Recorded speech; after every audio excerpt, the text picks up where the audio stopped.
Good afternoon, everyone. Please confirm that you can hear me. Good afternoon, everybody. Yes, I can hear you. Okay, perfect. Thank you so much. All right, so my name is Oluwato Woju. You can call me Woju for short, right? I am the content lead at Infrastructure Live, and I am absolutely delighted to welcome everyone to today's workshop, right? Thank you so much for taking our time to join us as we delve into this crucial and very important discussion, right? But before we dive in, I would just like to set some housekeeping rules so that we can get the best of this workshop, right? First off, is to mute our microphones whenever we're not speaking to avoid distraction, right? We can unmute when you have something to say before which you will actually have to, raise your hand or signify that, oh, you have something to say before you can go ahead and unmute. Also, to facilitate an interactive atmosphere, if you can, please kindly turn on your camera if possible. If not, it's fine. But to make sure that we are interacting with one another, please keep your camera on if you can. Also, do not hesitate to use the chat function if you have questions or if you have anything to say during the presentation. Just type it right there into the chat box and everyone can see it. I already mentioned this before, but I'm just going to reiterate that do not hesitate to raise your hand if you have something to say for orderliness and to avoid distraction. Let us also make sure to use respectful communication when we speak, when we interact with one another, with the facilitators, with the moderators, with fellow participants. And finally, the agenda and the case study that we're going to be looking at, the agenda of this program, of the workshop, and the case study that we're going to be looking into, they have been sent to your email. Please do well to check so that you're not left out when we're discussing. Do also check your inbox and or your spam. They are absolutely there. All right, so I'm just going to give a brief overview of why we are here, what we want to achieve, what exactly are we here to do, right? And to start with, I'll say that you will agree with me that we are honestly at a critical juncture across the globe, especially in Africa, right? We are witnessing a constant increase and intensity in climate-related hazards. And today you hear about floods, tomorrow is probably drought, and it keeps going on and on and on. And they are becoming real and even more threatening to communities, economy, and particularly our infrastructure. That is why we're here. This morning I saw on Instagram, right, a brand or let me say an organization posted that Lagos is one of the cities that will probably disappear in a couple years to come because of flood. That is threatening. That is scary. I don't know about you, but it is scary. So that is why we're here to, look at the impact of climate-related hazards on Africa's infrastructure. And not just that, we want to take it a step further to also explore strategies and ways that everyone, including yourself and myself, can participate in building climate resilient infrastructure. Everyone can participate one way or the other. All right, so to round up, I'm just going to say that let us make this not just a conversation, but a launch pad, a platform where we come up with actionable steps, actionable ideas, and meaningful partnerships, right? Now that I have said all of that, I feel like I just bored everyone. But now that I have said all of that, we are going to dive straight into the first session that we have. We have Taiwo Okuniyi. He's the founder of Geohazard Risk Mapping Initiative, and he's going to be speaking to us on the topic climate resilience and disaster preparedness in infrastructure planning. And if you're wondering why should he be the one to speak to us about that, well, he's a climate risk researcher and he's an expert with over 5 years of experience across the public, private sector, and international bodies, even the United Nations. Right, his work focuses on addressing disaster risk and resilience challenges across Africa. So he's one of the most suitable people for this topic, right? So with clapping, I don't want to clap innovation. Let's just use our emojis, our reaction to clap and welcome Taiwo Ogunili as he takes us on this journey. Thank you. you so much, Oluwatowoju, if I'm correct. I really appreciate the big introduction, and I also want to appreciate the host of this workshop. It's a great privilege to be here, and I'm so happy to be here, most especially. Yes, I'm going to be discussing with every one of us this afternoon. I'll be discussing about building resilient infrastructure, in quotes, mitigating the impact of climate-related hazards.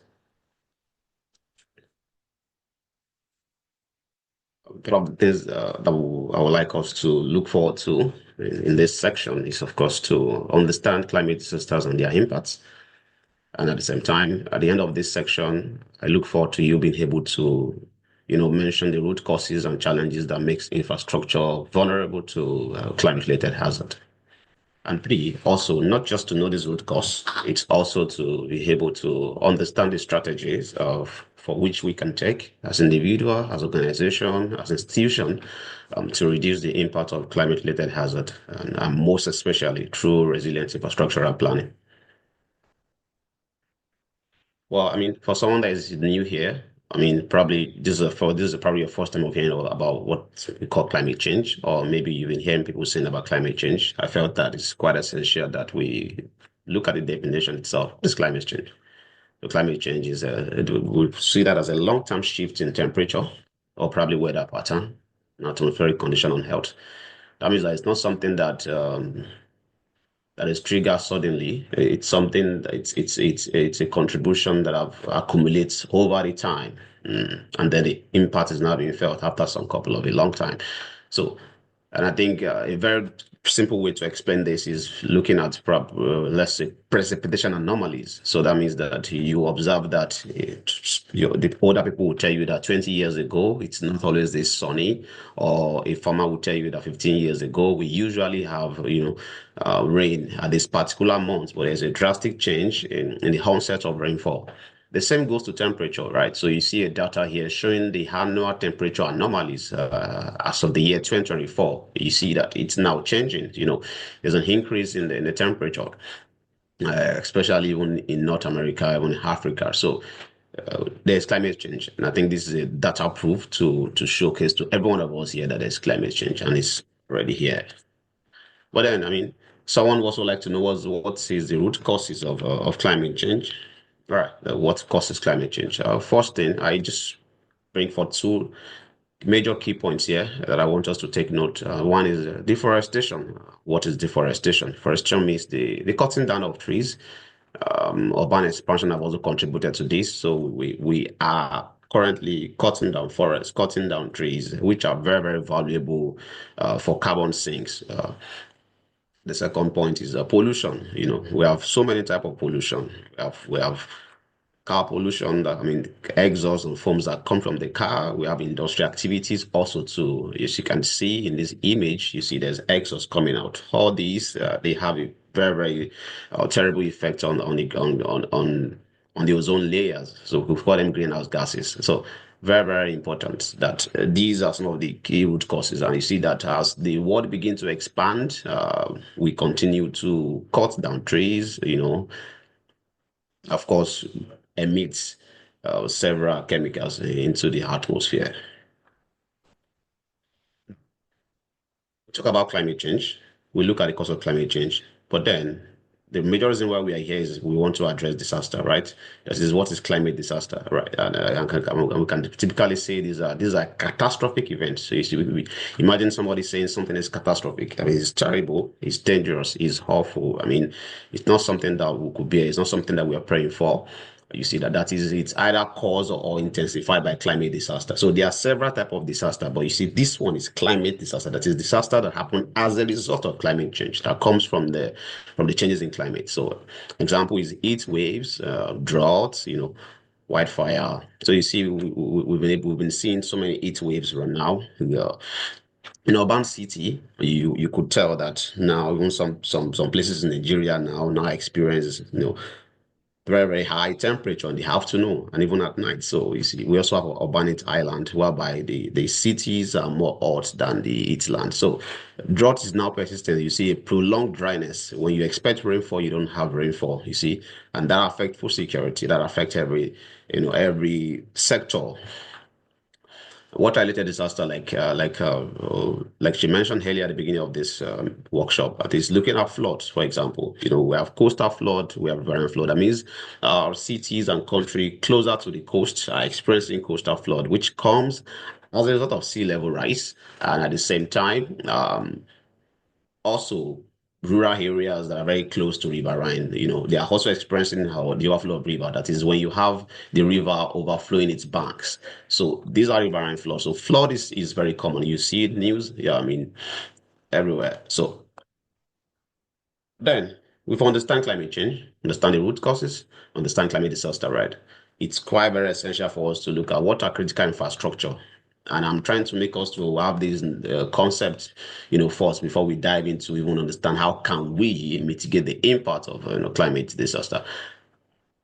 So now, essential. So we will be able to explain critical infrastructure has essential system, asset, or network. As you can see it, you see I have an image on the right, talking about the X sector, the agricultural sector, industry, for example. They are critical infrastructure. They are things that we need for our day-to-day activities. They are the space we occupy itself. Critical infrastructure like road networks, energy sectors, transport networks and the like. Academic institutions, schools, they are very, very critical infrastructure. And you agree with me that any disruption or destruction or in any of this infrastructure we have a severe consequences, probably on national security. Imagine, sometime now we have several, cyber equipment, and if for adventure you have sea level rise and disrupt this, you are not safe, right? National security is being at risk. So public safety also too, health also. So imagine there's flood and the hospitals are flooded. Then how do we cater for the people? Right. And sometimes this also contributes to economic, instability. So they are very, very important. So, but what is disaster risk?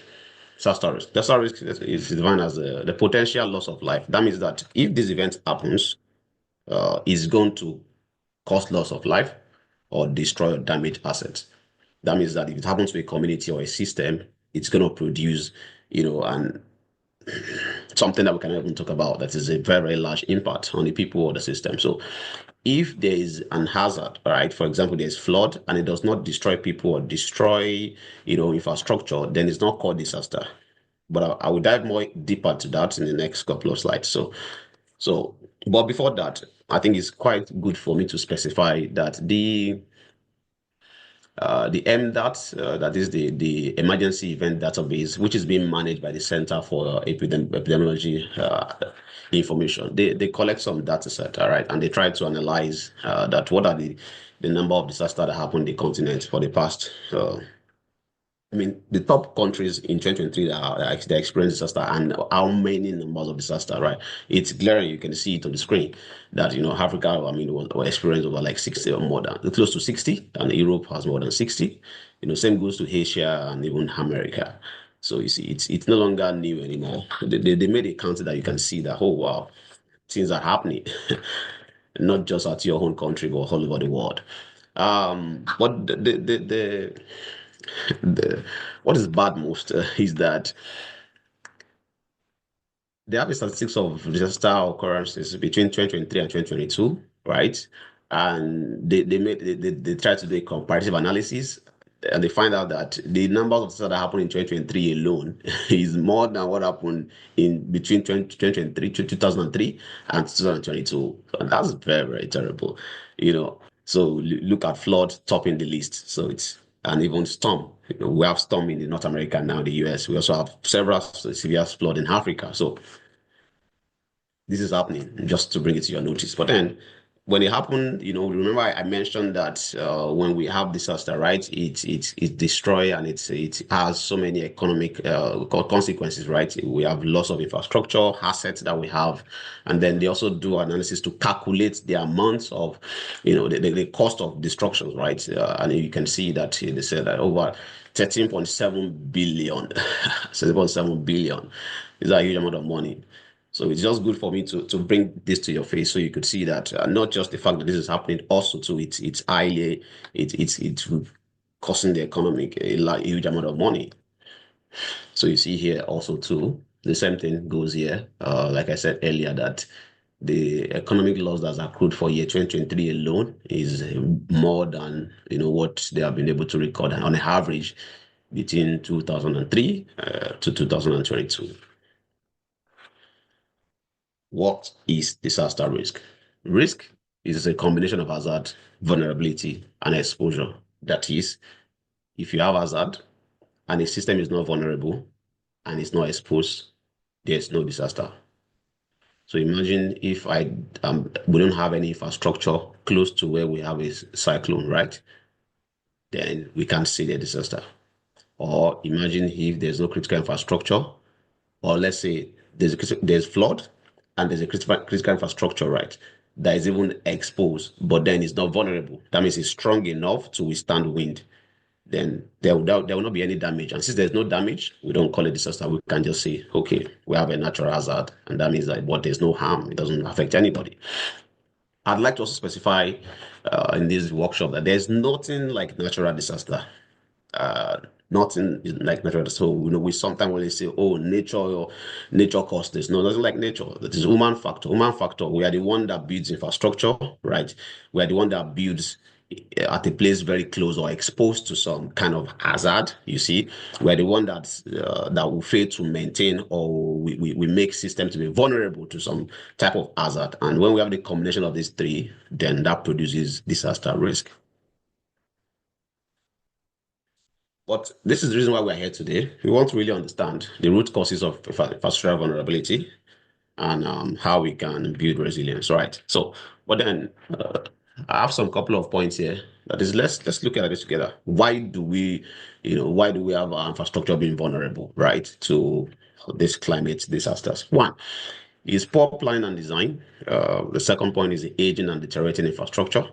The number three is lack of climate resilience standards, urbanization and land use practices, governance and institutional gap, limited funding, and of course, in environmental degradation. So these are some of the key points that we'll dive more deeper into this in the next slides. And I want you to be attentive. One, poor planning. You all agree with me that, like you can see in this picture now, you can see the buildings, right? They are not strong enough. Also, there's no drainage, in this area. So there's a likelihood that when there's even a certain amount of rainfall, there will be flood. If there's a little amount of storm or wind, there's a chance that some of these buildings are not strong enough and will collapse. So you see, these are part of poor planning and poor housing design. So they are very, very huge, but it makes critical infrastructure be vulnerable to whatever hazard comes in. The second point is the aging and deterioration of infrastructure. So there we have some infrastructure like road networks, like building, like electric poles, like academic institutions that have been, existing for a long years, and that's not a problem. The most important thing is maintenance, right? So we fail sometimes to look at some of these structures and their status, but since we don't do that, they are weak. And if there's a little trigger of flooding or little trigger of storm, then there will be disaster. And these have been happening all over the world. The third point is urbanization and land use practice. The world is growing. We have increasing population. There's more demand for us to have more industries. And then as a result, people now begin to build at locations where they're not supposed to build. There's also issue of housing. So look at this image, for example, you see the houses are just scattered and jam packed. You can tell that this is not well planned. Any little, rainfall here, there's no room for rainfall to percolate. That's just the truth. So there's no space, no breathing space, if you say it that way. The right image is also showing you how exposure can really lead to disaster. So you see, look at the blue houses here. The blue houses are located very close to the water here, right? And look at these fine houses that you can see it with trees inclusive. So you see, unplanned urbanization. So that means people settling at the area very prone to flood. They are already vulnerable. So that's vulnerability. So here you can see both vulnerability and exposure. You know, governance and institutional gap is also one of the crucial factor that make infrastructure to be vulnerable or susceptible to climate disaster. And this is it, right? You see that there are several institutions, right, that are in charge of the running of a particular city or a nation. And in these, you have probably the Ministry of Environment, you have the Ministry of Urban Planning, you have the Ministry of Survey, you have the Ministry of Economic Planning, you have the Ministry of Finance.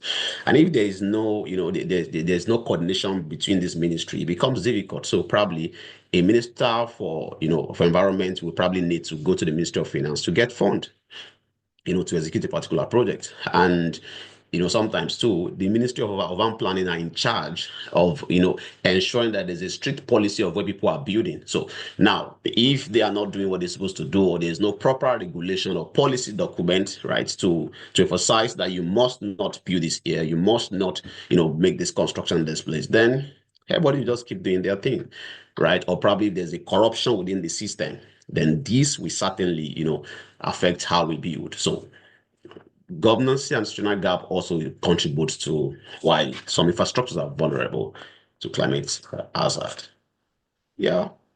Limited funding and investment, sometimes insufficient resources affect how we develop, and even without fund, we cannot maintain our our long years infrastructure. So I mentioned earlier, right, in the previous slide that sometimes we have infrastructure of over 30, 50 years, but they require maintenance. But then there's money, there's funding, there's need for funding to do so. So if there's no funding, then it's become much more difficult to do this. So after some times, because these infrastructure are not maintained enough, then they are susceptible to being affected by even a small trigger of flooding or storm.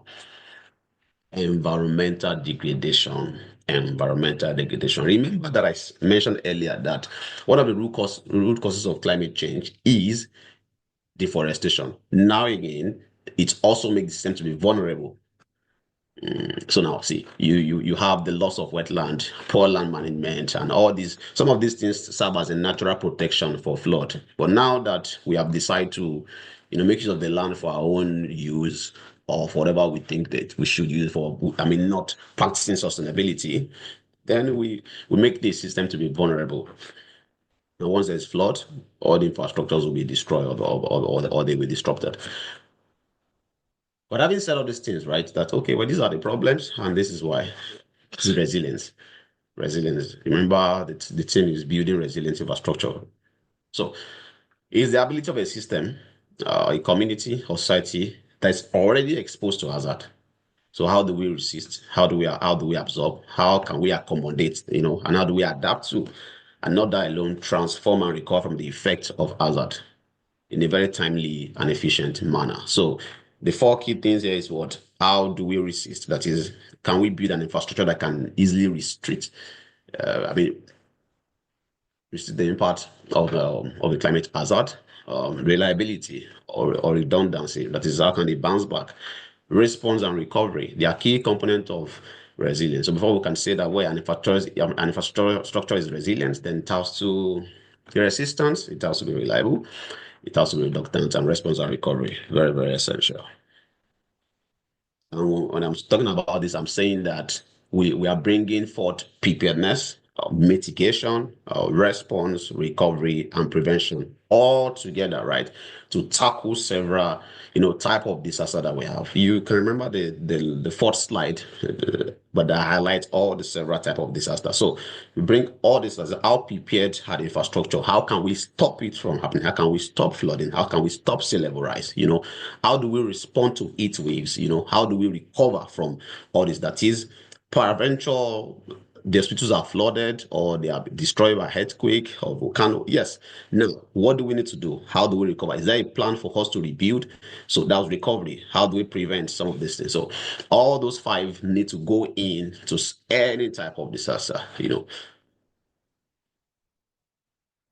But then, how do we build resilience? Remember, right? So I think firstly is that climate resilience requires extraordinary planning and designs, right? And that is to say, we need climate smart infrastructure. That is the ones that make use of good materials that can withstand extreme weather event. Not just you see that right now. Sometimes people are being paid to construct a road and they just construct it with a little amount of money. And when you see just a little rain to wash them away, or even a bridge that is not strong enough, or even building a tall tower that's not effectively planned, we could also incorporate flood resistance and water resistance construction techniques. And that means that there must be a synergy with the engineers, right? With the ministry that approve that approve building. So that means that, we need to check, is your building, can it be resistant to flood? We could leverage on this share solution. There are several researchers, right, who does climate risk assessment, who can also like make a research to see that where you want to build this critical infrastructure, right? What is the level of its accessibility to climate hazard? So these are very, very essential. That it's good that these have been, we do this ahead, and that's part of planning and design. The second point is upgrading and retrofitting existing infrastructure. So it's fine.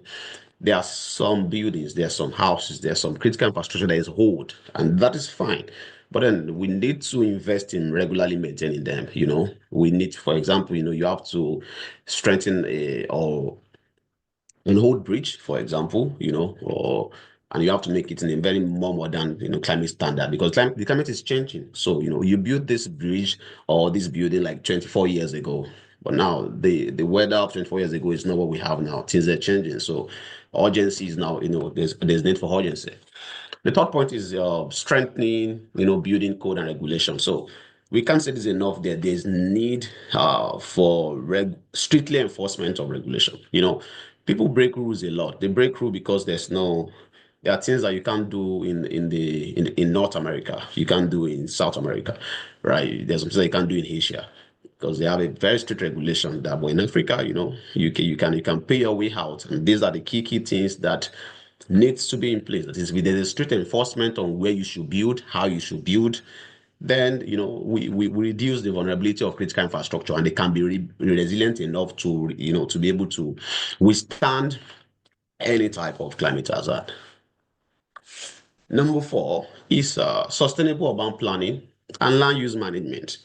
Sustainable urban planning and land management. So, we're in the era of nature-based solution. We're in the era as to which we now begin to see the value of green infrastructure.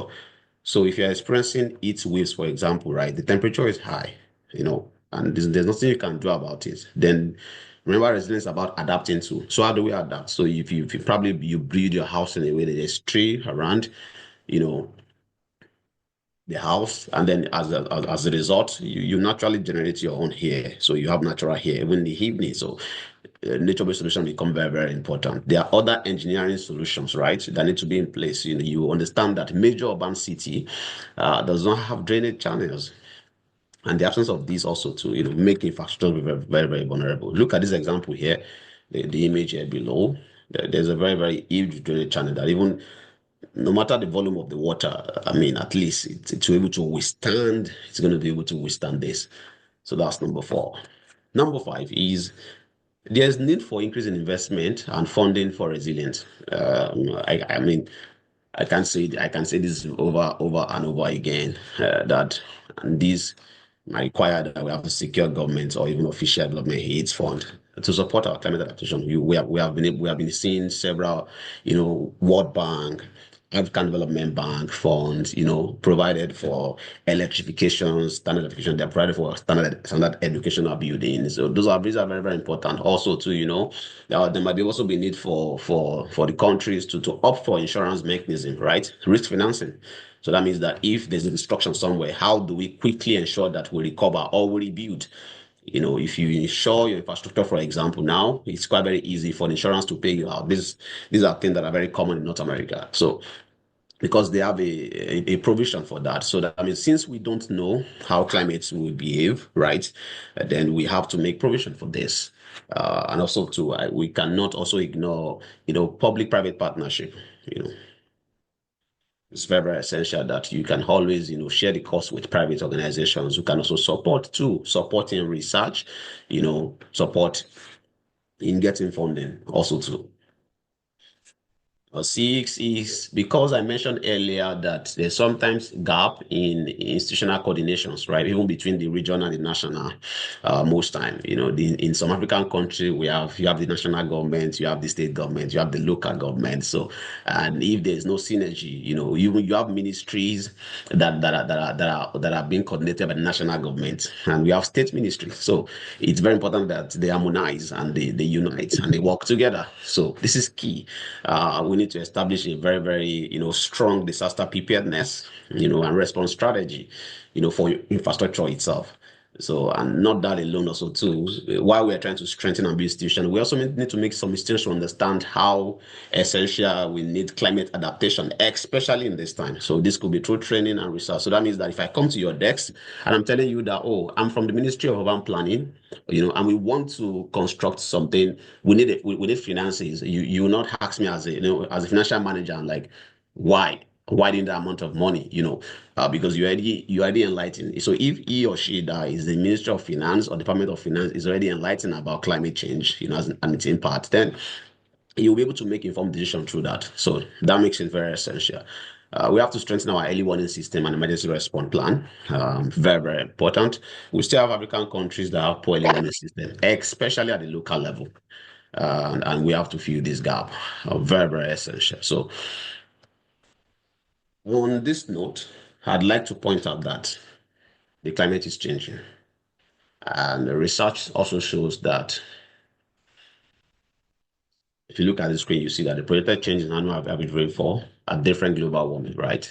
That is at 1.5, you see what can happen. At 2.0 degree global warming, you see what can happen. At 4 degree, you can see what can happen. So it gets more dangerous and more dangerous. That means that the more we emit greenhouse gases, and the more we cut down trees, the more we emit pollutions. Well, the further we should be expecting more climate disasters. Thank you so much for listening to me this afternoon. Wow, amazing. Thank you so much. That was very insightful and packed into a very short time. But then we would just take some questions before we start working on the case studies. The case study really reflects a lot of things that Taiwo has said. And I don't know if anyone has questions. You can drop it in the chat or you can raise your hand. But I'm going to start by just asking some questions. At the beginning, you said that there is nothing like natural disaster, that we only have like human action. And I just want to ask if you can explain that a bit further, because we see also like as the climate is changing, we are having more incidences of flooding. So it simply means that some things will always happen. Like for example, if there's intensive rainfall or if there's just different things can just happen and we can't really control it. But like how do you explain that? Like I just want to just explain more about when you say it's really not the nature, but like it's us. Like it's us. Like we can't control amount of rain that would fall in a year, for example. Very good. Very, very good question. Thanks so much. So, what leads to flood, right? What leads to floods are extreme amount of rainfall, right, beyond probably what the soil can absorb. However, you have excessive rainfall, but there's no room for water to flow. You make yourself be very much more vulnerable already. What else is there's a high amount of rainfall and there's a drainage for water to flow back to the stream or back to the river, or there's a dam where water can flow into. Are we going to have what we call flood disaster? No. We will only be saying that, oh, the rain was too much. So that means that then who should we blame? Should we blame the excessive water? No. Even what causes the water itself is not the water, it's us, right? It's our emission. then that produces excess amount of water. But however, if there's no provision on the ground to be able to accommodate the changing climate, then we don't blame nature. We don't say, well, it's just nature, it's just nature. Naturally, we should not have excessive amount of water, right, coming over the year. That is naturally. Because if it's naturally, then that means that since the beginning of life, we should have been experiencing excessive amount of rainfall. But no, it's just increasing over the time. And science reveals that our contributions, to the atmosphere, leads to this. So we don't say natural disaster. We only say disaster because we can prevent it. And if we can be able to prevent it, we only have hazard. But now we have vulnerability. That is, we are vulnerable. There's no drainage. Right. You see, the housing in the city are jam-packed together. If there's space between them, or if there's, trees or flowers, right? We won't have much heat, yet there's high temperature. Okay, thank you so much. Just to remind everyone that you can leave your questions in the chat. Another question that I have is on building. You talked about building maintenance. Is there a regulation on how frequent or how frequently you should maintain your building? For example, like if you're a private house owner, or even if it's government, like is there a regulation for government to like maintain infrastructure like roads? How often should they do that? Then like just closely related to that question is if as a private citizen I observe like defects in how people have built their own houses and I think that potentially this can cause a disaster, are there Mhm. opportunities in the African scenario, for example Nigeria where I come from, to report those things? Like who do you report to say this person is building something but their building would jeopardize the environment? So firstly, there is if you check in Nigeria, for example, we have the Ministry of Urban Planning. It's a change. We have urban planning, we have town planning, just have them like that. Yeah, but they are planning, Ministry of Environment. And the most time have policies on, how you should build your house or the standard of a particular house. If not, that we don't follow it most time. There's also, policy on if you probably check the Ministry for Transport, for example, there are policies for road maintenance, infrastructural maintenance, bridges. There are policies on that. Sometimes maybe 6 months, sometimes it's 1 year in documents. But the second point is okay, fine. There's a policy then. Where's the finance? So also sometimes people say, well, there's no finance for us to maintain for now. We don't have budget for now, right now. So it becomes a challenge, right?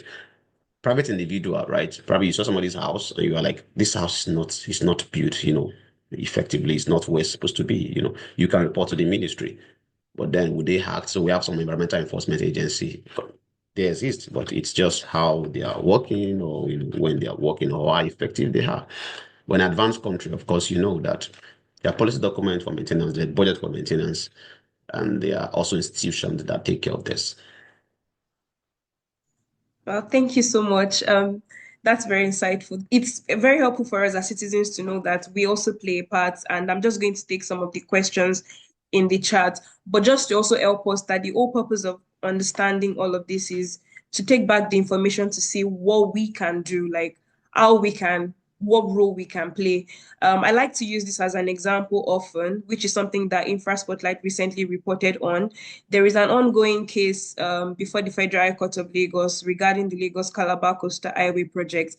One of the arguments of that case is that before the project started, there was no EIA conducted. For people who don't know, that's like environmental impact assessment.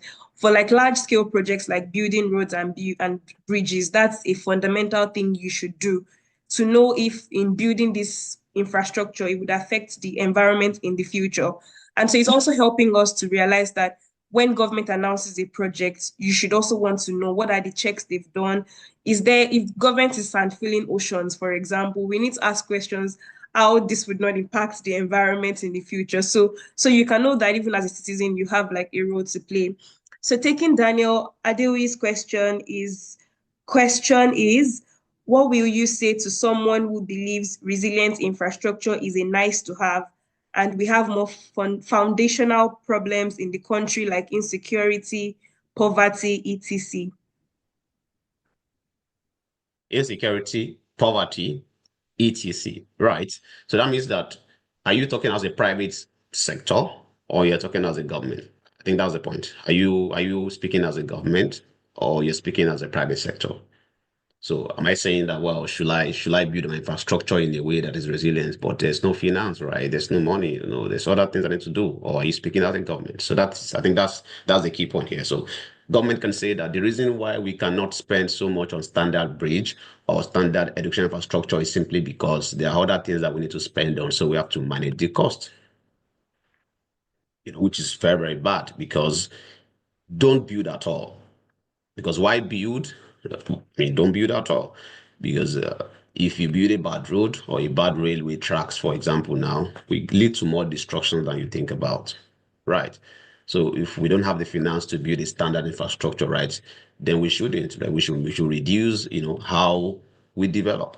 So that's very critical because when you say, well, our food or just imagine, for example, now someone wants to build a particular house. The ministry have a standard for how strong your building should be, and you are like, I'm just struggling to build this house. Please, nobody should stress me. I mean, I'm just gonna build it with the amount that I have. I mean, I just want to make a living and just have a house to myself. But the consequences is that when you set this aside, at the long run, you'll come back to the severe consequences of climate change. So that's it. It's just reality. Okay. I think also related to that is there are people who say things like climate change is not really a problem in Africa because we have bigger issues like climate change is the problem of developed countries. So why spend so much money on building resilient infrastructure when we have hunger, we have poverty and things like that? So I don't know if you want to say something about that in relation to Daniel's question too. It is important. Health is important. Education is important, right? Agriculture is important. If I ask somebody now, which one is more important? You can say, is health? No. You can say, it's education? No. You can say, oh, it's just for our finances? No. No. Environment, health, education, they are all very, very equally important. If there's no education, how do you learn about health? If there's no room for health sector, then how do you heal from sickness or communicate with diseases, right? How do we handle COVID? You see now, if there's no agriculture, then how do we eat? Without transportation, road network, then how do you supply agriculture? Then if you have flood and you ignore flood and you say we need to heat, then when you have flood that flood your over 10 acres of farmlands, then how do you produce food?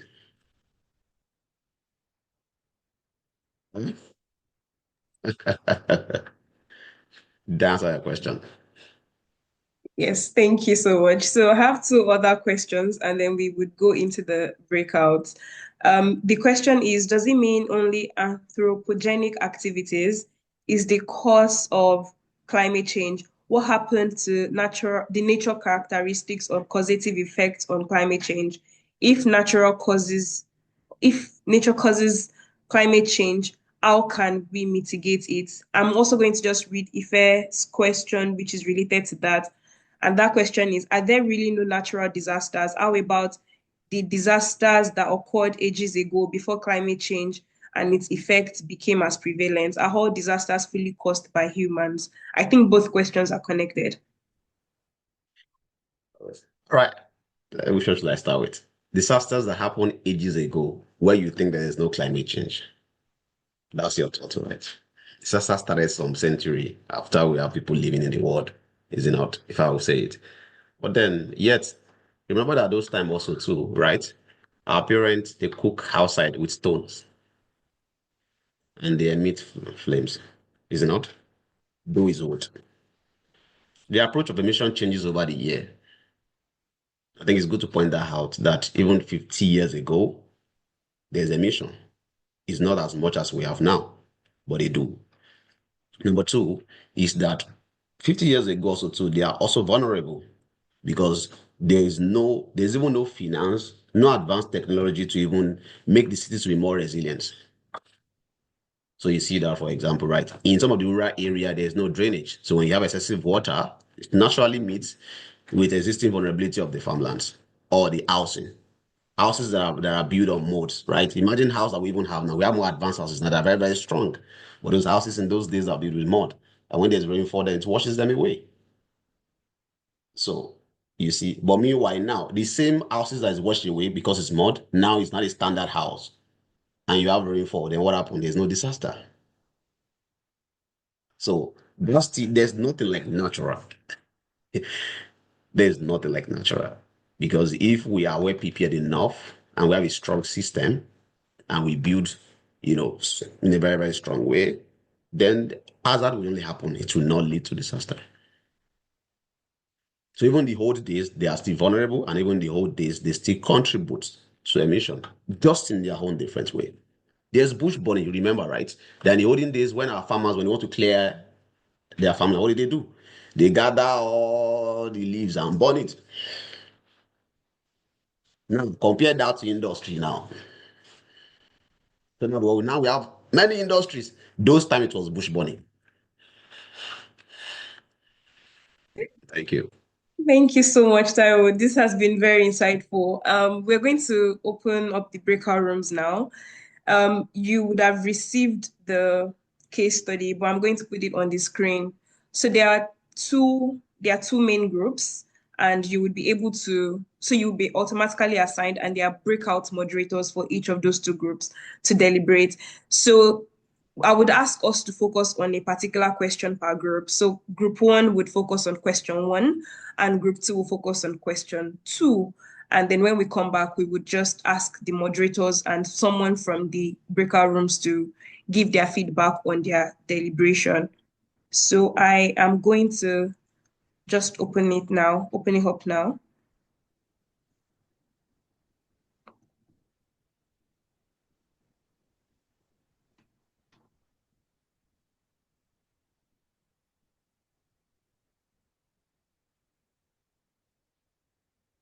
Can you confirm if the breakout rooms are open, if you can join? Okay,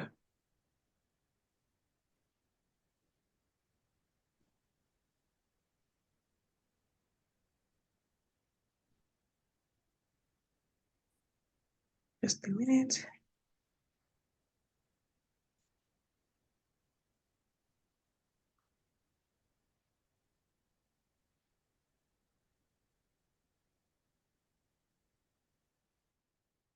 A minute, I'm just trying to work out.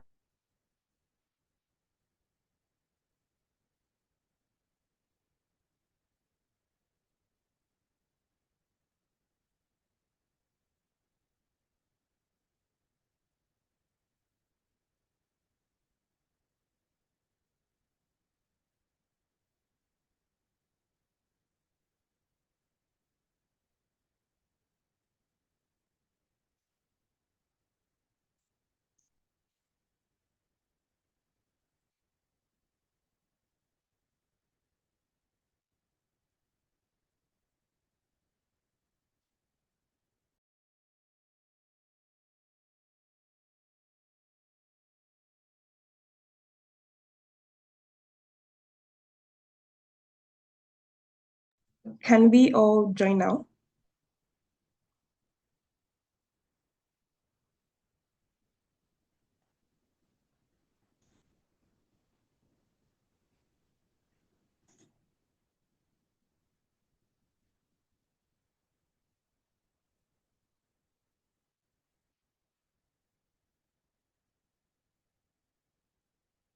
Okay.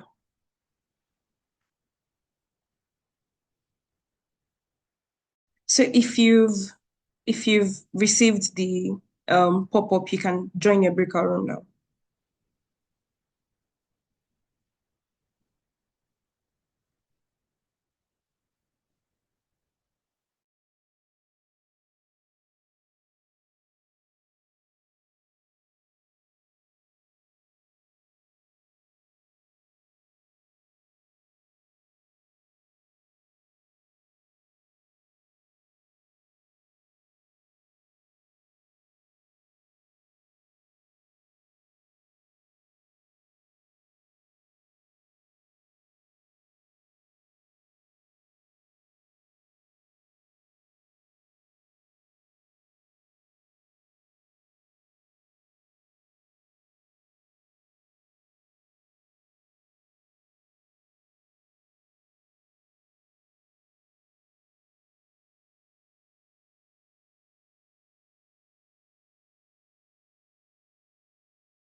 something like that.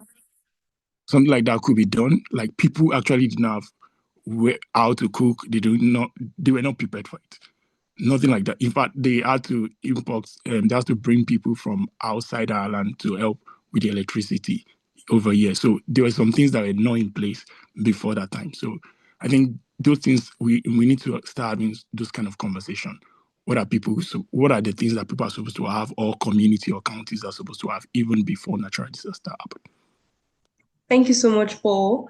Um, I'm going to ask my colleague now, pass it on to Oju to introduce our second speaker because our time is fast spent.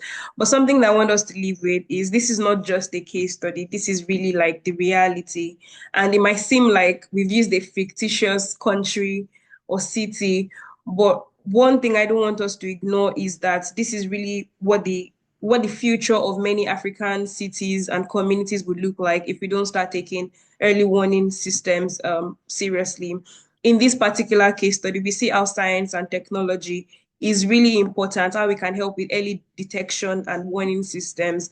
It's also in our place also as citizens because government sometimes will not act to continue to advocate for government to act right because there are so many reports. So you think about where you live right now. There are reports, my colleague mentioned at the start of this workshop that there is a report about that Lagos might disappear by 2100. So there are some reports about different African cities, and we should see what is being said about those cities so that we can also advocate and push the government to act right. So thank you so much for working on the case study. So I want to ask Tuwoju to come up to introduce our second speaker. All right, thank you so much, Busola. Up next, we have Dr. Bobuchi. I really hope I'm pronouncing your name correctly. I am so sorry if I butchered your name, but she's going to be speaking with us on strategies for building resilient infrastructure in Africa. And just briefly, she is a research director at the Building Electrification Institute, where she leads research that supports cities and stakeholders in prioritizing marginalized community in climate and building decarbonization solutions. I think one thing in her bio that stood out to me is the fact that she's a people-centered researcher focused on climate resilience.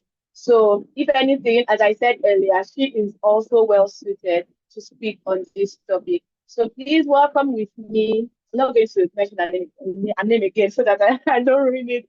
So, please just welcome her with me with clapping emojis, reactions.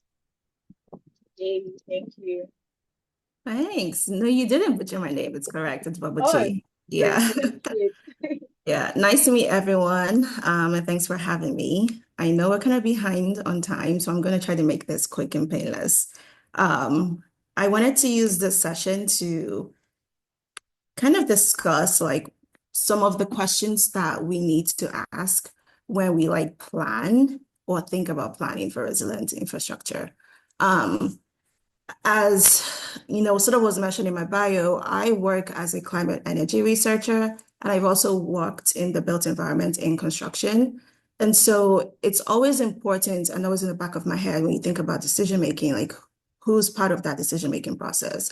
What are some of the questions you should ask when you think about long-term planning and long-term decision making? And so, bringing through all the different phases that are involved in like delivering a resilient infrastructure project from planning, design, operation, maintenance, implementation, end of the life cycle, those different things. You need to ask those questions at the onset. You need to keep asking those questions throughout the whole project. Otherwise, it's not going to be successful. It's going to fail. It's going to harm people. So I want us to just like use this session to really think through what those different questions could be. Looking through the audience, like list of potential audience lists, I realize like everyone here probably has some experience or something from like a lived experience or their work that they can bring to this conversation as like advocates or planners or designers or like engineers. So what I really want this to be interactive as much as like everyone's sharing at different points, like, what those questions are, things people may not think about in their own sector or in their own work that they should start thinking about going forward. So that's kind of what this is going to be. And And so I'm gonna have like a few activities, but I really want everyone to like be able to come off mute at any point and like, provide some input or ask questions or whatever that looks like. So yeah. But before I jump into it, I always like to provide a bit of background. I know the topic is like building resilient infrastructure in Africa. However, Sub-Saharan Africa is really within the global south. And so you can't really think about that without thinking about the full system of the global south. And then also, the different climatic regions, and tropical climate is really what you kind of see majority of Sub-Saharan Africa. So you have this tropical monsoon, rainforest and savanna climates, and that is really where you see key effects of like extreme temperatures, extreme precipitation, frequent precipitation, torrential rainfall that really affect sort of the vulnerabilities of different households. So this statistic is from the emergency event database. And last year I did a presentation for a group in Malaysia. So this is when I pulled this information, but I didn't want to like change it. But this just really shows that, within the span of 2 years, there's been over, so 2022, 2024, there was over like 290 large scale like flooding events.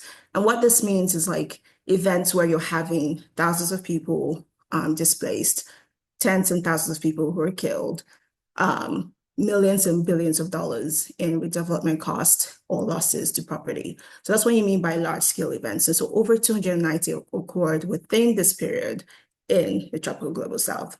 You also think about major heat waves, and these is like temperatures over 40 degrees Celsius. And so people have been affected by this frequently in the tropical global south. And then thinking about like Nigeria as like, a case study, particularly coastal Nigeria, where you have like, Lagos, like really dense regions in Lagos, really dense regions in Port Harcourt and other like major cities in between. These places are very low lying. They're facing like, the Atlantic, so they're coastal. And so there's a really high exposure already to climate stresses like flooding, coastal storm surge, stuff like that. But then when you add other risk factors as a result of like, one, lack of drainage systems or substandard drainage systems, drainage systems that aren't maintained properly, unreliable power supply, this really exacerbates the impacts of, high temperatures, flooding, and all of the like on households. And so we're seeing a lot of people, who are either like low income, people with existing health conditions, like especially the elderly, people with disabilities, they're all being affected by different complications as a result of these. So we're seeing like, from the 2022 floods in Nigeria, there was 1.2 million people who were displaced. So now they're either like moving to unsafe sites and, encroaching there and building there, or they're just displaced and they're living in displacement camps because they have nowhere else to stay. There's also thousands of people who have died annually from floods, whether that's localized or major flooding events. The effects of like health complications, it's beyond just like the direct, like, a flood happened and then people were submerged and people died. There's also the issues of like cholera or vector-borne diseases. So this can really affect people's health. And then when you think about like extreme temperatures, you don't particularly have to be like, die from a heat stroke for you to be affected. You can also have like nausea or headaches. And this is like constant in your indoor environment as well. And so what you think about as well, like how people go from losing their property and having to like spend more money on like getting those new property or like developing their homes, that's also something that like builds up cost annually. And so that's why it's really important for resilience to be like a key factor in planning, design, all of that. And there's like, we like to look at it as two ways. There's top down, which is like the governmental infrastructure, institutional based systems. And then there's bottom up, which is like what households do themselves. Those two need to really work together for a community or for a city to be effectively resilient. But in this particular presentation, I'm going to really focus on the top down and how that can really help, improve the bottom up and not maladapt that. And so when you think about top-down infrastructure, so we have examples like emergency techs, so emergency centers, we have cooling centers, we have resiliency hubs. Those are all reactive top-down solutions. We also have proactive. So these are the ones where you anticipate that, there's going to be a hazard or there's going to be like a disaster, and then it's able to sort of like resist. And if it's not able to resist, it's able to recover from these different disasters. So for example, you have solar and battery. If there's like a power failure in a community, having solar and battery is something that's able to quickly recover. So people have access to electricity. And so if it's a very hot day, they're not like left, struggling for how to breathe or how to sort of like, go through the day in their homes without power. And then there's also like blue-green infrastructure, which some people consider like nature-based infrastructure or low-impact developments like bioswales and rain gardens. These are also very good for proactive solutions because one, by themselves, they're helping to reduce the temperature, the ambient air temperature within a space or within the community. And then when needed, they can also serve as like absorbing some of that runoff from floods or helping to mitigate a lot of high flood events. And then when you think about flood control infrastructure like barriers or like levees, these are also very proactive because, they're planning for, because when they're designed, they're planning for like 1,000-year floods or 10,000-year floods. And like they've planned what that height will be and the expected height of those floods. And so it helps to prevent that. The only thing about proactive is that, it's not a one size fits all, and it's not a full-on solution. You need those bottom-up solutions from households that are very more localized because top-down is large scale. So if you're in a community that maybe doesn't have access to electricity or doesn't have access to like a community solar program, you're sort of not benefiting from these like large scale systems. So large scale is important, especially proactive, but you still need those bottom-up solutions to fill that gap. And also, I know I mentioned earlier how like reactive is like, after the fact, but those are really good fail safes as well, because if for some reason the flood barrier doesn't work or the flood is higher than what was planned, it's still important for people to get text messages about, oh, a flood's coming or here's how to prepare. So those are still all very important when you think about it holistically.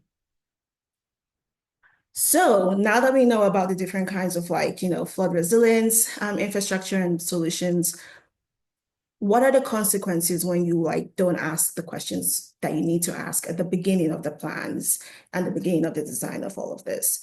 Well, some examples are one, you're increasing vulnerabilities. So if you're saying in this community you need a flood wall, but then you're not thinking about how that flood wall could potentially redirect flooding into a different subdivision, right? So you're protecting this one community, but you're increasing the vulnerability in a different one.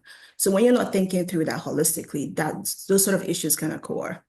Other things is you're straining existing or the public systems. So if you're not effectively thinking about, okay, should we get like, if you only think about maybe flooding, but you're not thinking about heat stress or extreme temperatures, you may address the flooding issue, but then the other issue about extreme temperature exists. And so now people are going to the hospital because they're being affected by high temperatures. If you're also not thinking through how the different public systems, for example, like transportation or roads or bridges, all sort of play a role within resiliency, then you can do something that will reduce or cause more traffic or stuff like that. So you really need to think holistically about this. If you also don't really think about like the long-term benefits or the long-term like modeling, so you're not bringing in climate models, you're not bringing in prediction models and thinking about what's the future going to look like, that infrastructure you're putting may not reach the useful life. So if you plan for it to be 60 years, it may stop working effectively at year 20 because you've not thought fully about what's the 1,000-year flood going to look like in this community, especially as climate change is getting worse. And then there's other things like environmental damage. So if you're just going to put like a flood barrier somewhere and you're thinking about the like fauna and the flora and the ecosystem and like the fish or everything else within that space that needs to benefit from, or you put a dam in a place too and you're not thinking about all the people that need to fish there, the fish that's like living there, that can also affect the environment. But I want to also use this moment to ask the group. There's a bunch of like key consequences that I haven't touched upon, but I want to hear from everyone what you think those are. So feel free to unmute yourself and just let me know, or you can chat it in the chat. There's like a few really key ones that that I didn't mention that are very important.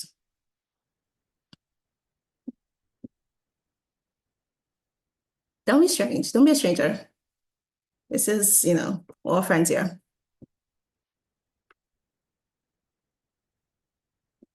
Do you mind going to the slide where you had the ones that you listed? Yeah.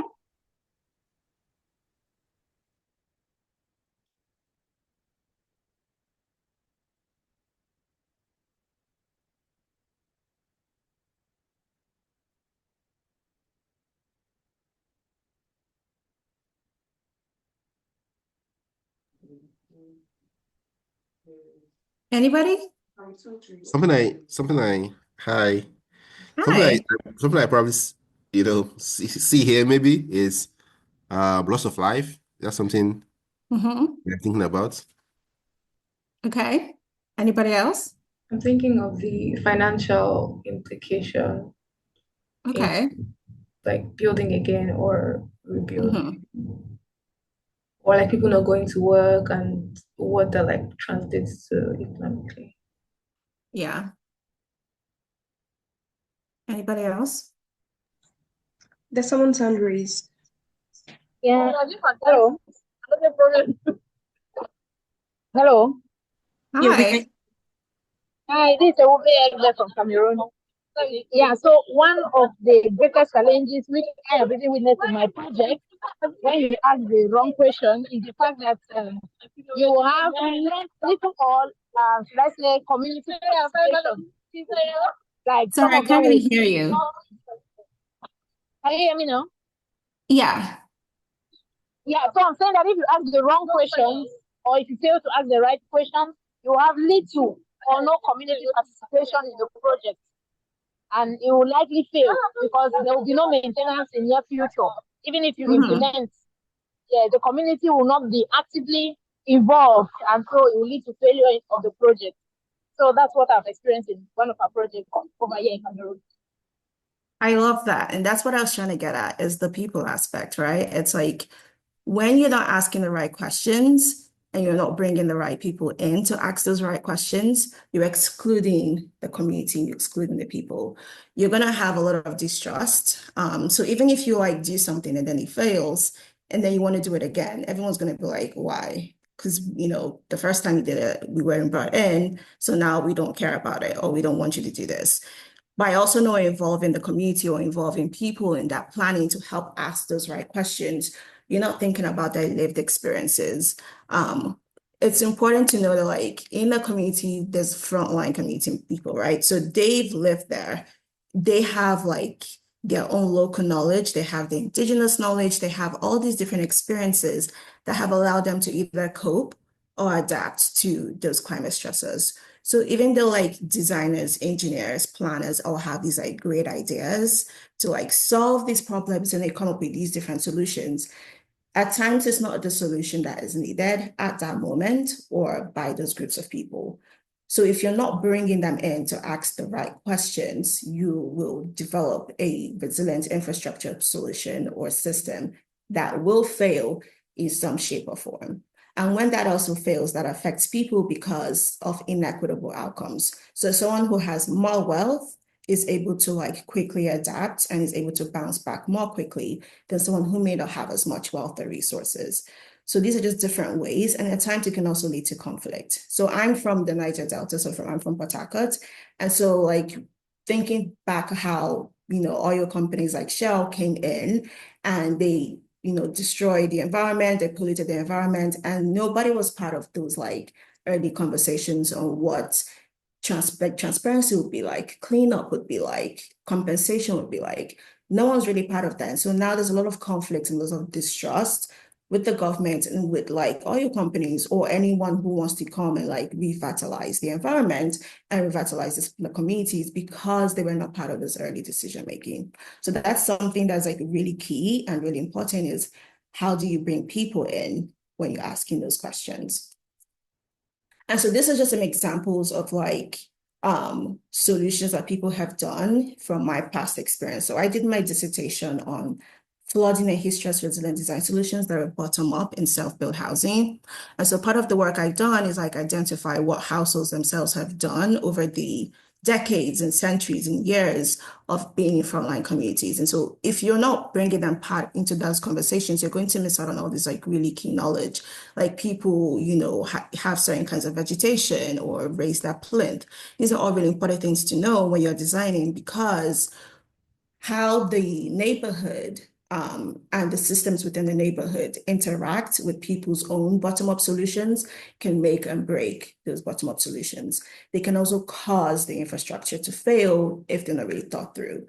So for example, if you live in a place that, has like a lot of like permeable pavement, or a lot of pavement is hard surfaces, someone who lives by themselves may go put trees or something to help mitigate the temperatures within their space. But if you then don't think about all these different like interactive conditions and considerations, and then you go build another like large concrete system, you're just worsening that and exacerbating that. So you really need to think through who's in the community, what are those solutions they're using that are bottom up for themselves and for the community, and how can the infrastructure help to improve that and not, maladapt those systems. So here I just wanted to highlight some steps to bring in community and key stakeholders. And I'm assuming that a lot of people here work with communities and work through like community engagement. So this is probably not new to you, but I did want to highlight how do you bring them in to help ask the right questions? So one is just like engaging co-creation. And that could look like different things, having town halls, sending out surveys, doing focus groups to help people to really listen to what those needs are. One, so is there even a need for what I'm thinking? Two, you're knowing what kind of system or solution is important in this area. Three, what have they done that has not worked? What has the government done in the past that has not worked? Asking people who live within these different communities to help co-create solutions with you is important, because they can then tell you what you need to prioritize. Or sometimes it may not be an infrastructure, it may just be a policy, or it may just be a new program, or it may be education, or it may be outreach. Because if there's like a bunch of drainage systems, but nobody's like cleaning it, or even if the government's cleaning it, but people keep throwing trash in that, that's not going to be successful long term. So bringing them in for co-creation at the beginning, saying, okay, we've identified like these different things are here. What seems to be the issue? Well, people may not know that, by littering into, the drainage system, that's affecting the success of flooding control systems. The next is like working with them to understand the potential benefits and the burdens of what this design will look like. So if you have a solution for like, oh, we want to add more drainage to these different streets, letting people work with different community members to understand what that benefits them, how that benefits them and how that burdens them is also important. And that allows people to be part of the design process and feel like they have stake in whatever it's being made at the end. And then collaboratively design and implement solutions. And this can also look like economic development. So you want to teach people through workforce how what it is to build this, so people are excited to be part of this process. And in a way, they will want to keep something that they feel like they participated in a good position and in a good place long term. And this is something that I use in my day-to-day work, is when you think about co-creation, a lot of people think it's yes, I'm going to bring the information, I'm going to get your input. It's more than that. It's actually helping to foster community ownership. So sort of what I mentioned before, if it's through education, through workforce development, through economic development, you want people to feel like they're participating, not just because you want to get that information, but because you truly care about them being a part of this process. And as a result, people want to have something last long. They want to sort of be passionate about this project, whatever that looks like. And so they can then bring more ideas. They can foster that collaboration within themselves and within their networks. And that can help to foster community ownership and in return build adaptive capacity long term. So really, you should go from just ignoring the community members and just saying, I have this really cool solution, I'm going to come implement it, which is zero, And you should be more on the end of 5, which is like you're deferring to the community in a way that almost bringing you in because you want to really like allow them, and not even allow is the word. You really want to like defer to their decisions and defer to their like ideas. So that's sort of where you should try to be, is number 5. But also sometimes it's just really difficult based on like, pre-existing situations, because a lot of historical like conflict and stuff like that. So if you can be 3 or 4, that's better than being 0. So I'm going to pause here. I did see some questions in the chat, I think. So let me see. Okay, that was just people responding. So I'm going to pause here first and see if anyone has any questions before we go into the group activity. Okay, there's a question. Ewube?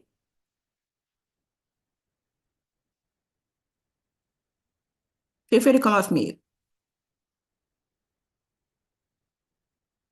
Maybe I didn't pronounce your name. Okay, yeah. Can you hear me? Hi, yeah. Yeah, so this is Ewube. So I just want to make a little contribution from your presentation on community engagement strategies. Yeah.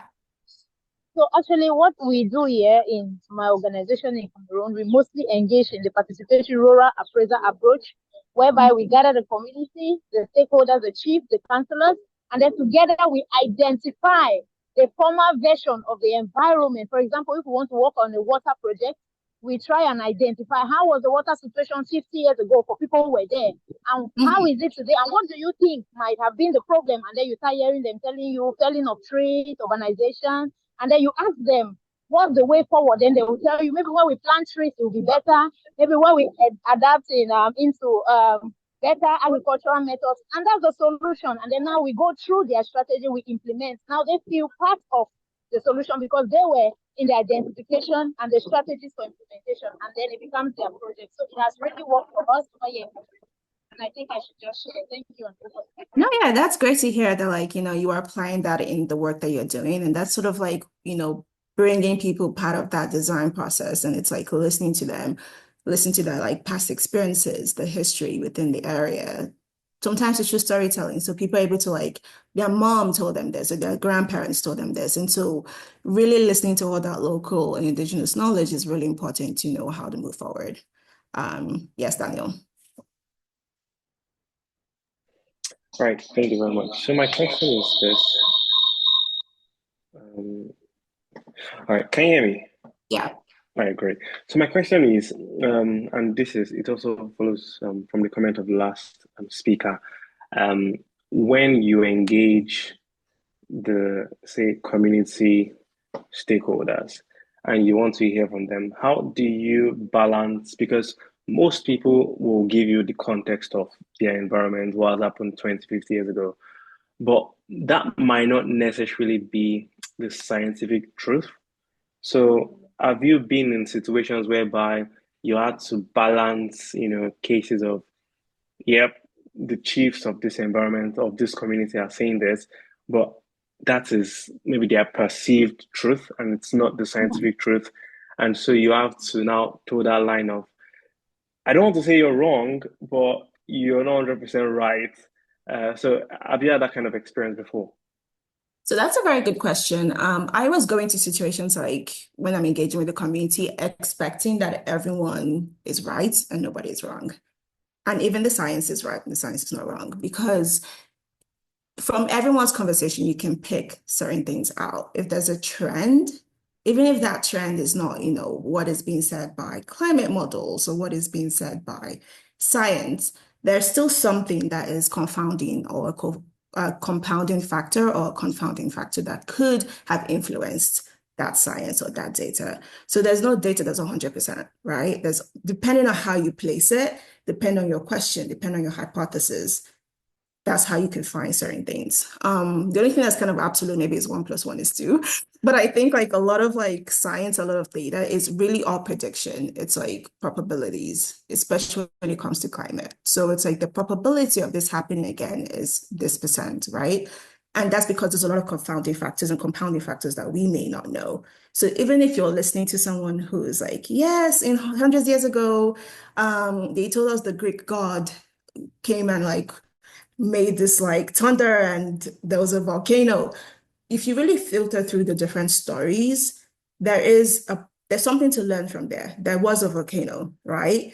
And if they heard thunder, what does that thunder sound like? Or what does that roar sound like? Because sometimes, like, I also looked through and studied like how storytelling, even though it could seem like large and like exact, like you're just like hearing different things, it still hangs somewhere. There's still like the reality behind it, right? So always coming into a situation like that, expecting to just really get to the foundation or the bottom line of what people are trying to say.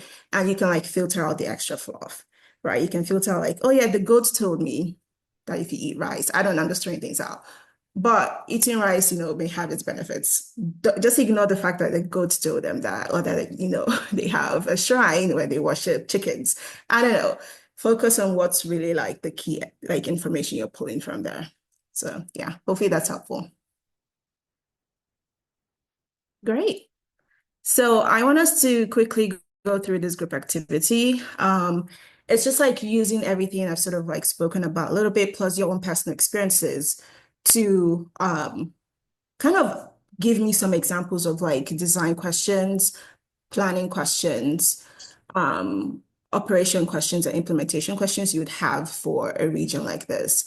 So I pulled a local government area in River State called Ahoda West. So it's especially vulnerable to flooding. Last year, I believe they had like flooding between October and November of 2024.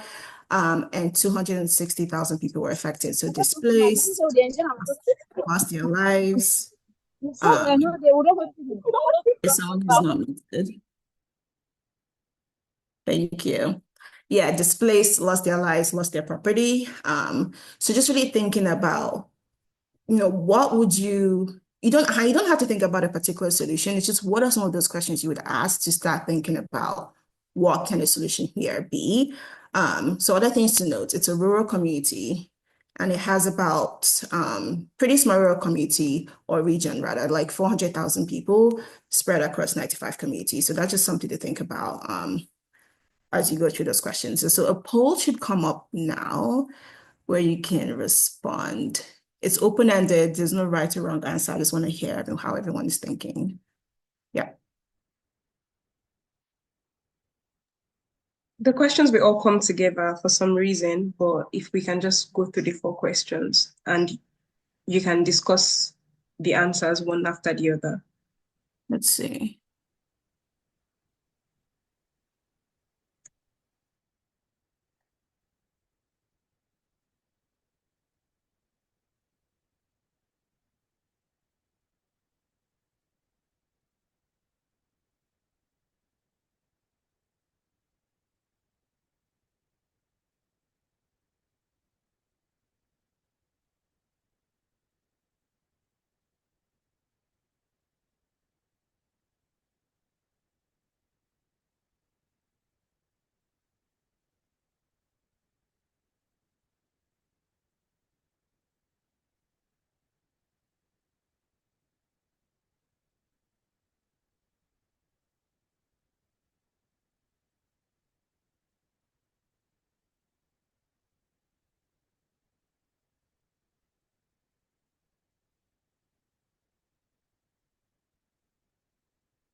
Okay, thanks everyone.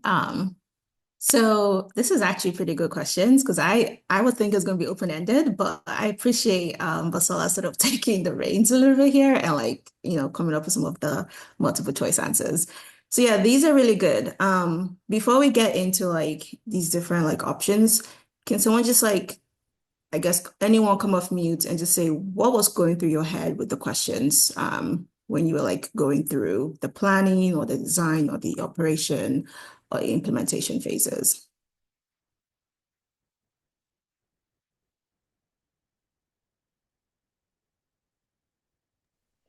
I'll I also think start finding I think for people. me, it was how, the government can make things really problematic and make simple things very difficult.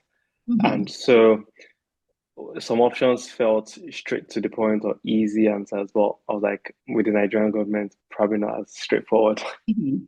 I see. So you were thinking about like the government's history in hmm getting things. Okay. Okay. That's a very good question.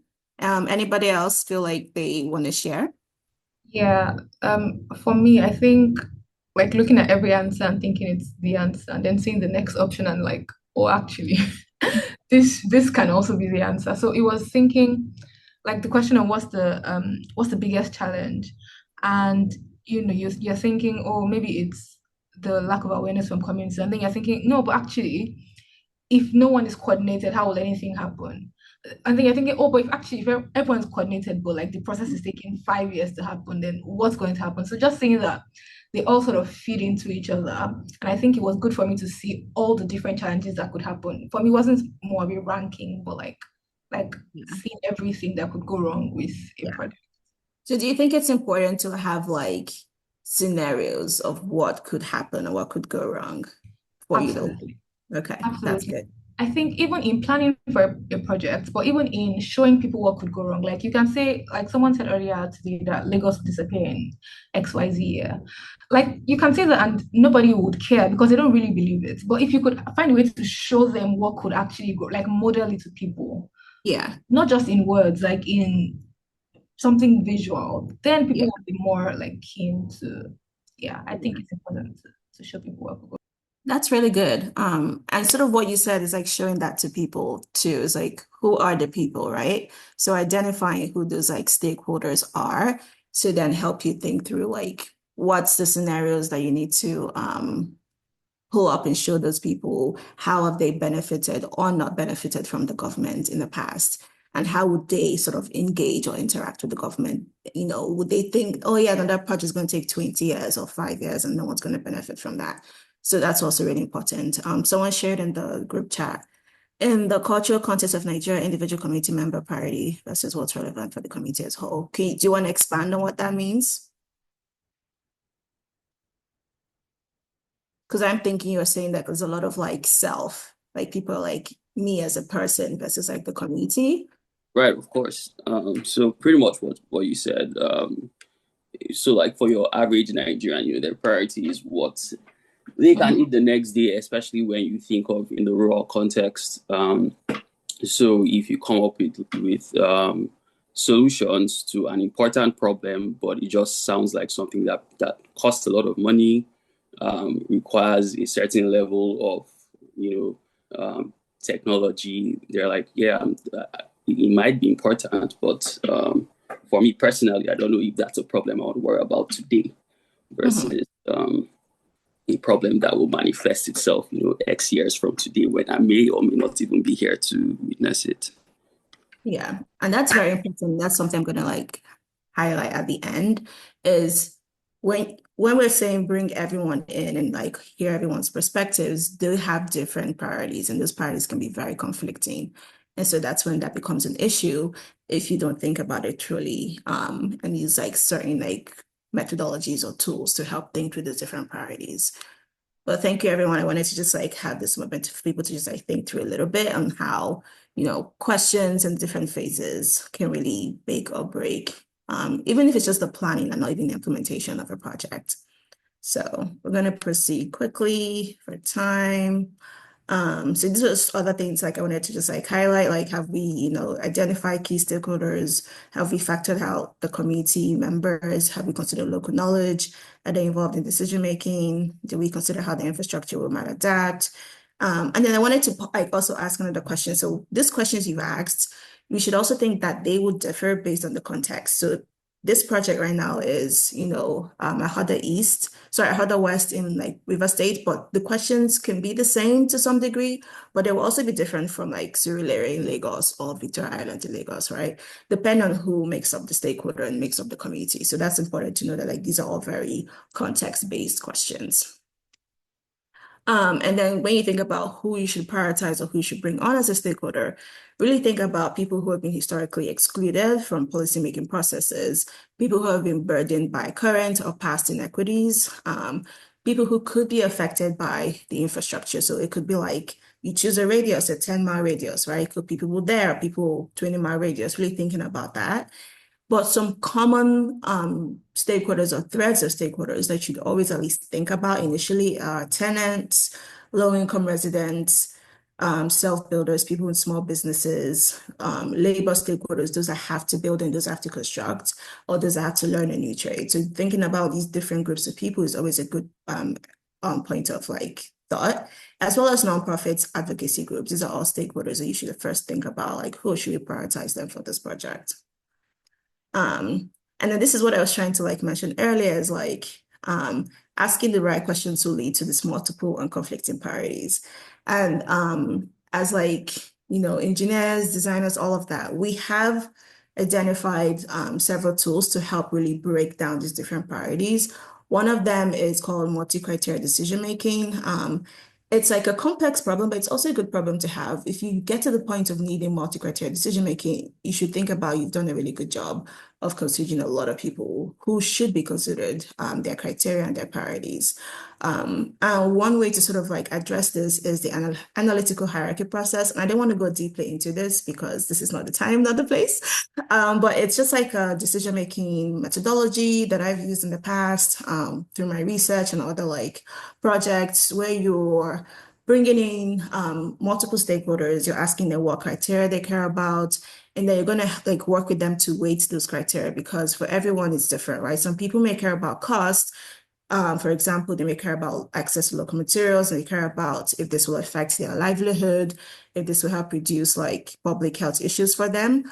But even when thinking about these different criteria, some people care about one more than the other. So someone, for example, Bosala can say, I care about the cost on me and my family from this project 10 times more than I care about public health. Daniel can say, oh, I could care about public health 8 times more than I care about cost. So these are all different like ways in which you can help to review people's priorities and then decide the solution that meets sort of that middle point when you think about the different priorities. So that's just a different like tool that people can use. Always happy to like chat offline how this works, but just wanted to highlight that for today. So coming to the end of the session, just wanted to have some like a moment for like, key reflections is when thinking about the different phases and the different stages of like implementing, designing, operating, planning a resilient project, you really should have key questions in your head. Think about the people who should bring these questions to the table, how they will be affected, and how to really work with them in a co-creative process to answer these different questions. You should have meaningful engagement, whatever that looks like. And that is not just you assuming, but working with advocacy groups or local-based groups, community-based organizations who have a history in these different communities to identify the best way to work with them and co-create with them. You should come up with like some interesting like ways to engage. So that could be like a game or certain questions or, whatever works for people to really have them and get them thinking. And also ensure that like this project remains adaptive and responsive to the community, remains adaptive, responsive to the local context, remains adaptive and responsive to climate change itself. So these are just some key reflections I wanted to bring up as we end this session. And yeah, that's it for me. Thank you all so much. Any questions? Thank you so much for this session. It's been so insightful and practical to like see the sort of questions you should be asking. I'm just going to ask if anyone has a question. You can raise your hand, you can put it in the chat. I would ask one question. I think someone already started talking about this. When it comes to community engagement, do you pick representatives within the community or do you pick like a sample of the community to avoid? I know we have town hall settings, for example, to just get everyone's views, but to like filter through majority views, like and make it in something more concrete? Is there a way to like ensure that, in engaging with community, it's more concrete and how should that be done? Yes, so that's a very good question. It really depends on what your end goal is or your expected outcomes. But ideally, you can't have a full population. You always want to have a representative sample. That's where it becomes key to like work with some local groups. So if you're trying to say go into Surulere, I keep thinking about Surulere, so I'm gonna use them when they go into serial area, you have to like think about, oh, who's like what community-based organizations are there that are dealing with housing or are dealing with energy or are dealing with like food and nutrition or like wastewater management. And how have they engaged with the community members in those areas? Are they trusted? Are they transparent? Are they accountable? So then working with them and saying, hey, we have this project we're thinking about. We'd like you guys to help coordinate or organize something where we can ask the community members thoughts, work with them, have this long-term relationship within the community. And that's always a good way for you to like hear from the local groups that say, actually, no, the people here, they really don't care. like, or, oh yeah, we're interested. We have some like elders, we have some, women headed households, we have, different groups of people that we think would be a great representation. And so you also have to do your prior research to also know who's the population within Surulere. And so when the local groups are recommending these different people, you can say, oh yeah, this is great. They're taking off these different like sample, but I would also like to hear more from workers and like maybe people who like market sellers, different people like that. So then work with different groups too to bring them in and then decide what that engagement solution looks like. So if it's like a focus group or a workshop or a town hall, if you have to like host it yourself or piggyback something that's already existing. And I've done different ways. I live currently in Austin, Texas, and I've used an existing town hall in San Antonio where people feel comfortable, people go all the time. And I was like, oh, we have this project we're trying to do. We'd like to like piggyback off an existing session. We're all just going to bring some refreshments for people. That way people are not feeling like they have to go out their way. It's like something that they constantly go to anyways, and they're comfortable. So you always want to make sure that like the community is comfortable because you're the outsider. So yeah. Sure. Thank you. Thank you so much. I have another question, but before I go that ask that, I would read Paul Olufemi's question, like three questions actually. So the first one is, climate change advocacy is increasingly seen as a political tool, with some politicians using it to raise money rather than drive real change. How can we ensure that climate resilience efforts remain credible and impactful, especially in regions where public trust is low? So that happens here too. Here it's actually the opposite, where we have greenwashing. So companies will say, "Oh yeah, we have environmental programs," and it's really just so they can buy public interest, or they don't want you to do any climate resiliency at all. And so they have like stories, and people have like now built this distrust because like, oh, climate change, yeah, like tree huggers. So one way we've sort of like, countered that is like trying to filter through the top-down system. So who in policy is actually genuinely working and has shown like some positive outcomes? How can we bring them into the conversation? Bring it back again, tapping into those like local groups or local community groups that you can also help who have the trust of the community members that you can collaborate with. So the community members are like, okay, these people, they've worked with us many times, we can trust them, so we can maybe believe what they're saying versus you who's an outsider. also bring in that political or policy person who there is some positive that you can see that they've done. Bringing all of those people to the table and then working with them is one way to do it. And then in terms of like raising funds, honestly, sometimes you just have to make use of what's there. So if someone is raising funds and they're not trying to drive change, but you can tap into those funds, I always like to say it's important to tap into those funds because you yourself, you are driving change and you have your own goals and you have your outcomes. If someone says, oh yeah, we have $500,000 to give, and they did that off the backs of like whatever they're doing, you can take that money and then you can flip that money and actually make some real positive change within the community. So that's also something else you can do. But obviously it differs based on like context. Some people may look at that as like you being a sellout. Others may think of it as like, oh, you're bringing back the money to the community for us to like be empowered, of us to like use that for own adaptive capacity. So you really need to be cognizant of like what that perception will be for the community you're working with. So yeah, hopefully that was helpful.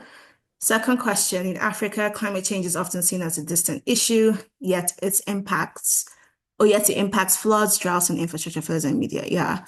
How can we encourage governments, business, and community to take climate resilience more seriously? One thing from my like doctoral research, because I did a survey, and I asked people like, what have they done to be flood resilient? And I didn't use the word flood resilient, but just like, oh, when it floods in your like house, what do you do? When it's hot, what do you do? And then I asked people at the end of the survey, do you understand these terms? Do you believe in these terms? And I was like, climate change, global warming, da da da da da. One thing I noticed is that a lot of people made changes to their like their coping strategies or coping actions when it flooded, when it was hot, but many of them didn't believe in climate change. And so it's just important to meet people where they are and use the like knowledge or the jargon to meet them where they are. So if people don't care about climate change, that's fine. How do we rephrase that? We're going to help to improve your health. We're going to help to improve your well-being. We're going to help to bring economic development for education, for, whatever that looks like. So even if you're saying that like climate change is the problem and da da da da da, and people don't really care about that, you can just rephrase it to what people care about. So it's like, is it jobs? Is it how infrastructure can affect your health and well-being? Those are the ways in which you structure your messaging and you structure your content when you're engaging. And then it's the same thing like in the US here, we have Republicans, we have Democrats. Republicans do not care in any shape or form about climate change. That doesn't stop the fact that it's happening, but you just have to meet them where they are. They care about funding, they care about saving costs. So you can be like, yeah, like in the industry I work in, electrification and energy efficiency, it's like, yeah, long term, this is all the money we can save versus if we don't do anything. So you meet people where they are. If it's cost saving, you find the ways in which by being climate resilient, and you may not have to use that term, just say improving the structure of like a bridge or a flood wall will save the government this $1 million by 2025 versus if they don't do it. So it's like feasibility studies too. It's like the case of doing nothing versus alternative one versus alternative two. So it's just using what people like or what they care about to meet them where they are. Yeah, so that's the second question. And then the third question, many builders and developers prioritize cost over sustainability. What incentives or policies can ensure the resilient and climate smart infrastructure becomes more? That one is actually going to be the government. Because you need like a lot of like rebates and incentives and funding opportunities that people can tap into to build resilience. And that's one thing I'm actually kind of like interested in now is like, how do we generate the financing mechanisms that people can use? Because even if we're trying to say it's important to like make your home resilient or to build resilient infrastructure, all these different things, if there's no resources or funding, people can't really tap into that. So it's like, what can we do if it's like a tax bond or, some kind of like rebates, incentives, things that we see in this other part of the world, but don't really see that in a lot of like Nigerian, African or like, Nigerian communities, which is very unfortunate, but that also comes down to policy. It's like, who can advocate for them? Who can, help, who can go into the political landscape and help shift that through policy and program development is also really important. So I would say to those who advocate, really work on the policy angle to ensure that like financing mechanisms and like funding opportunities for people to tap into as well. But yeah, hopefully that helped answer all your questions. It was a lot, but yeah. Thank you. Okay, Daniel, you had your hand up for a while. Yes. Can you hear me? Hi. Yes. So what I've noticed in my line of work is whenever you're talking about a project or a program that is very futuristic and long term, in the sense that you would be seeing benefits in the long term, a lot of people just say, you know what, it's not my problem. I'm not Yeah. going to be here when you're going to be. I mean, we're talking 2050, talking 2100 for Lagos. The governor of Lagos probably doesn't even, maybe doesn't care. I'm not going to be around 2100, so I don't care. Yeah. So how do you approach, solving this problem when majority of people will not admit, but have this mentality of it's the kids' problem, let them deal with it? Yeah. That one's philosophical, and I don't know. It's like sometimes you can't change people's like mindsets. You can try your hardest. You can find other things that they care about. So if the governor of Lagos is like, that's somebody else's problem, 2100, does he care about his legacy? If he cares about his legacy, right? It's like, okay, what did you do though in this point in time to help reduce those impacts in 500 years from now? Or it's like, oh, you like money. So if we bring in more funding to the city or to the state at this point in time, here's the ways in which infrastructure can grow, workforce can grow, economic development can happen. So even if you don't really care about the future, right now, here's ways in which you can benefit yourself, your constituents, people who voted you in, or maybe not, because everything's waka waka. But yeah, so like all these different things. It's kind of like just finding what they care about, because you can't really change people's philosophies. I've tried, and it doesn't really work. So it's just like, what do they care about? How can you like rephrase again messaging and rephrase how you come at them with their priorities to ensure that like you're including resilience in their priorities. An example of that is like I did a fellowship at New York City's Office of Climate Resiliency back in like 2020. Was it 2018? Doesn't matter. I did a fellowship with them. And so like the mayor's office had this like goal of like working with the different agencies. So parks and recreation, housing, capital projects, energy efficiency, all of these different agencies to include resiliency in their work. But obviously they recognize that like every single agency's director, even the mayor's office, all had different priorities, and they have limited funding too. So we're telling them include resiliency, but they're like, I have 500 other things to do, like be gone. So what we wanted to do was like tell them like you can keep your priorities, but here's little ways you can include resiliency. You can always capitalize on co-benefits. So you can do this, but what's that co-benefit for resiliency, right? That doesn't change your priorities or doesn't change the amount of money you're spending to do that project. And so one of the things I did was just like another decision support tool to help them say, okay, if you care about public health and you're like, your goal is 500,000 hospital visits avoided this year. How can you do that, but also have resiliency in there without going or departing from your plan? So it's just like, if you don't really care about 2100, but you care about other things, here's a co-benefit that can still benefit everybody else who does care about these different things. So yeah, it's all messaging, it's all packaging, it's all trying to use what you have to your advantage. Hopefully that helps. Any last questions? Okay. So I will just leave this here. If anyone ever has any other questions, wants to like chat through some decision-making stuff or, resiliency stuff or whatever, feel free to email me. And then I also have the website that of the tools I made from my research, which helps self-builders kind of understand what bottom-up solutions are, which ones will be successful for them in the long term, da da da da da. So feel free to check that out as well and share if you need to with other people. But yeah, hopefully everyone enjoyed this quick session and learned something and, felt like validated in what they're doing in some way. And yeah, just keep up the great work. Appreciate sort of being in the same space with like amazing, local advocates, engineers, all of that. So yes, I will stop talking now. Thank you so much. Thank you very much. And I'm just here to close the workshop. Obviously, we can't resolve all of climate resilient infrastructure related issues like in one workshop, but we hope this is like a starting point for many people here. If you've not thought about how resilient infrastructure is very important for the future, I hope that this has really been helpful. Just to also mention that at Infra Spotlight, we are about advocating for infrastructure development in Africa, closing the infrastructure gap. And so we have resources that you can look at. You can take a look at some of our resources. We have a blog, and we also have a repository of infrastructure policies in Africa, which I'm going to leave in the chat. So please take a look at some of our resources.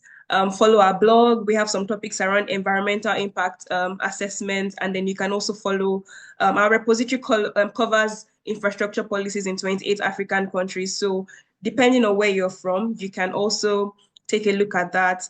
And most importantly, please follow us on social media so we can continue to grow our work and you can be part of future programs.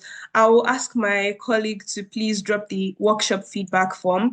It takes 5 minutes to complete. We would ask everyone to please complete this feedback form so we can improve our future programs. And that's it. Thank you so much. I'd like to say a very big thank you to our facilitators, Bobuchi and Taiwo, and also to our moderators, Ini and Kewe. Thank you so much for being here. And thank you to all the participants. Thank you so much for spending the last 2 hours with us to talk about this very important topic. And we hope to see you on our next workshop or any of our events. Thank you. Bye.